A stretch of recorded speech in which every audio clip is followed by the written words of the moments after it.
ಬೆಳ್ಳಂಬೆಳಗ್ಗೆ ಲೋಕಾಯುಕ್ತರು ದಾಳಿ ನಡೆಸುವ ಮೂಲಕ ಶಾಕ್ ನೀಡಿದ್ದಾರೆ. ರಾಜ್ಯಾದ್ಯಂತ ಭ್ರಷ್ಟ ಅಧಿಕಾರಿಗಳ ಮನೆಗಳ ಮೇಲೆ ಲೋಕಾಯುಕ್ತ ರೇಡ್ ನಡೆದಿದ್ದು, ಶಿವಮೊಗ್ಗ ಜಿಲ್ಲೆಯಲ್ಲಿರುವ ಅಧಿಕಾರಿಯ ಮನೆ ಮೇಲೂ ದಾಳಿ ನಡೆದಿದೆ.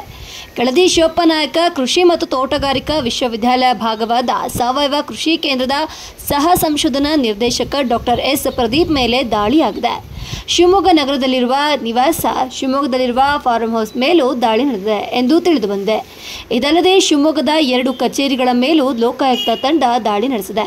ವಿನೋಬನಗರದ ಎಪಿಎಂಸಿ ಹಿಂಭಾಗವಿರುವ ಪ್ರದೀಪ್ ನಿವಾಸ ಬಳಿ ದಾಳಿ ನಡೆದಾಗ ಪ್ರದೀಪ್ ಇರೋದಾಗಿ ತಿಳಿದುಬಂದಿದೆ. ನಿರಂತರವಾಗಿ ದೂರು ಬಂದ ಹಿನ್ನೆಲೆಯಲ್ಲಿ ದಾಳಿ ನಡೆಸಲಾಗಿದೆ.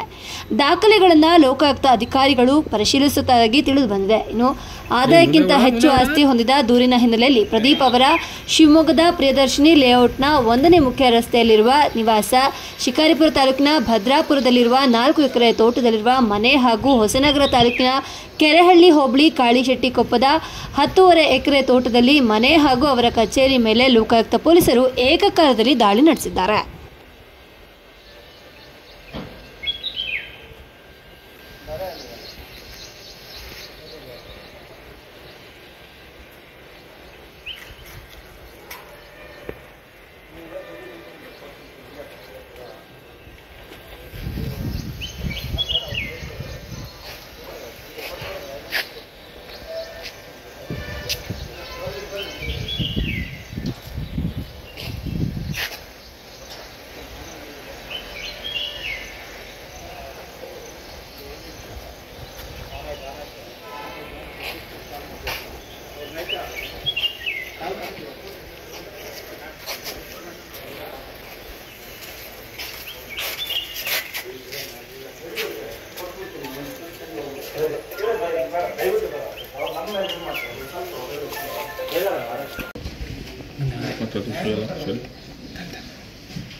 Serius